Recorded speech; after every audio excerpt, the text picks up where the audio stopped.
খুশির খবর আছে। খুশির খবরটা হচ্ছে মা প্রথমবার অ্যাওয়ার্ড পাচ্ছে।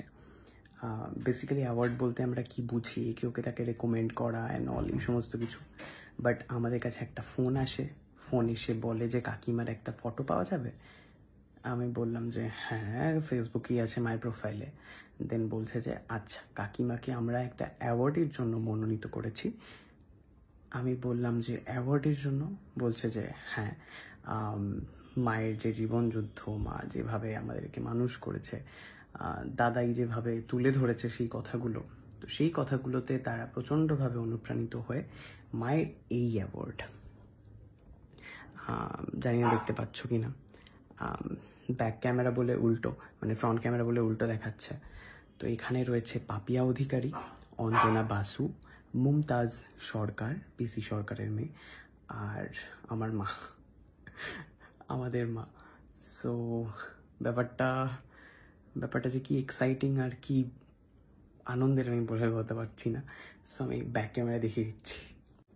ও আর মাও জানে না, সো মাকে জানাতে হবে। মায়ের রিয়াকশনটা জাস্ট দেখো। এই যে এটা হচ্ছে পুরো বিষয়টা, দেখতেই পাচ্ছ আশা করি কারা কারা রয়েছেন তাদের সাথে মা। সো মার কাছে যাই এবারে।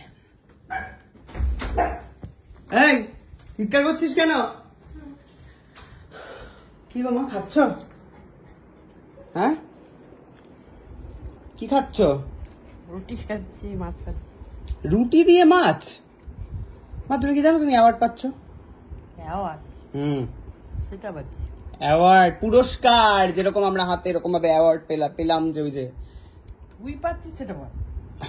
তুমি পাচ্ছ মা? দেখ কি এমন করলাম অ্যাওয়ার্ডের যোগ্য আমি? তুমি অ্যাওয়ার্ড পাচ্ছ। এই দেখো, দাঁড়াও দেখাচ্ছি। এই দেখো, এটা কে? পাপিয়া অধিকারী, চেনো?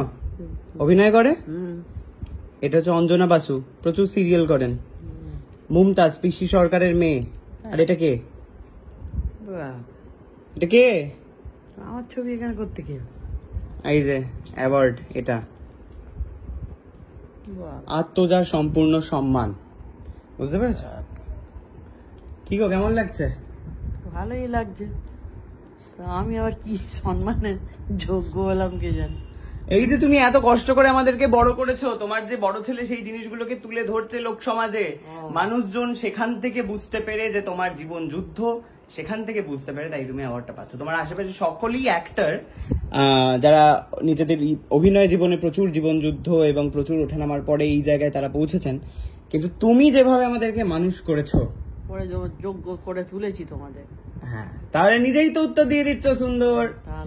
সেই কারণে হচ্ছে তুমি এই 60 বছর বয়সে এসে অ্যাওয়ার্ড পাচ্ছ। তাহলে এই আনন্দ আমি রাখবো কোথায় এখন? কোথায় আবার রাখবে? মাথার কাছে এখানে কোথায় অ্যাওয়ার্ডটা রাখবে দেখে নাও। কোথায় রাখবে অ্যাওয়ার্ডটা? কি গো, তোমার যেখানে আছে সেখানেই থাকবে। তো ওটা তো আমার অ্যাওয়ার্ড, ওখানে তোমার অ্যাওয়ার্ড একটা আলাদা একটা জায়গা থাকবে না?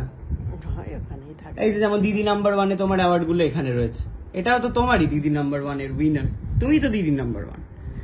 তাহলে তোমার অ্যাওয়ার্ড কোথায় রাখবে? দেখি কোথায় রাখি। কি গো, কি মনে হচ্ছে, কেমন লাগছে বলো? সেই তো ভাবছি, আমি তো ভাবতেই পারছি আমি আবার যোগ্য। দেখো আরেকবার কাদের সাথে ফটো আছে দেখো তোমার।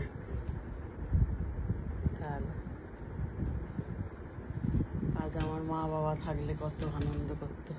কি করতো? কি আনন্দ করতো? যে আজ বিশ্বাস করে আমার মা কি বলতো? আনন্দে, একটু জোরে বলো মা, শোনা যাচ্ছে। আনন্দে আপ্লুত হয়ে যেত। কেন আনন্দ, কেন আপ্লুত হতো? আমার মা তো সব সময় আমাদের এটা কর ওটা কর সেটা কি কর, মানে নাচ কর গান কর, এখানে আবৃত্তি কম্পিটিশন আছে যা। ও তুমি যে নাচ গান করতে পারো সব তোমার মায়ের জন্য? সব আমার মাই তো শিখিয়েছে, আমি কি জানি, ছোট্ট থেকে শিখিয়েছে। আবৃত্তি কম্পিটিশন যেখানে হতো সেখানে পাঠাতো, তারপর নাটক করতাম, ভাই নিজেই শেখাতো সব। বাহ। তো তোমরা সবাই দেখলে এই অনুষ্ঠানটা হবে সায়েন্স সিটিতে কলকাতায় 27শে এপ্রিল সন্ধ্যে 6টার সময়। তো মাকে নিয়ে ডেফিনেটলি আমি যাব। আমি চেষ্টা করছি ছুটি নেওয়ার, তার কারণ ওই দিনকে তো দাদার ছুটি নেই। সো মা কিন্তু একটু ইমোশনাল হয়ে গেছিল, হ্যাঁ, নিজের মায়ের কথা ভেবে। সো যাই হোক, থ্যাংক ইউ সো মাচ এভাবে ভালোবাসা দেওয়ার জন্য আমাদেরকে। প্রত্যেকটা মুহূর্ত, প্রত্যেকটা কমেন্ট যখন আমি পড়ি না, মানে হ্যাঁ কিছু কমেন্ট সত্যি খুব মাথা গরম হয়, বাট স্টিল সেটা খুবই সংখ্যালঘু বলতে পারো। আর পুরো কমেন্ট বক্স জুড়ে মানে আমি সিরিয়াসলি ব্লেসড, টাচউড। তোমাদের এত ভালোবাসায় ভরিয়ে দিয়েছো তোমরা, যে মানে thank you so much, thank you. আর মা তার নিজের জন্য এখানে কিন্তু কোনো রকম রেকমেন্ডেশনের জায়গা নেই যে আমার মাটাকে একটু অ্যাওয়ার্ড দাও, এরকম কিন্তু আমরা কেউ করিনি। সো বিষয়টা বুঝতে পারছো কতটা এক্সাইটিং, কতটা আনন্দের। সো এক্স্যাক্টলি মা যেভাবে বড় করেছে আমাদেরকে, যেভাবে কষ্ট করেছে, সো তার একটা মা পুরস্কার পাচ্ছে। So I am really happy and thank you today story.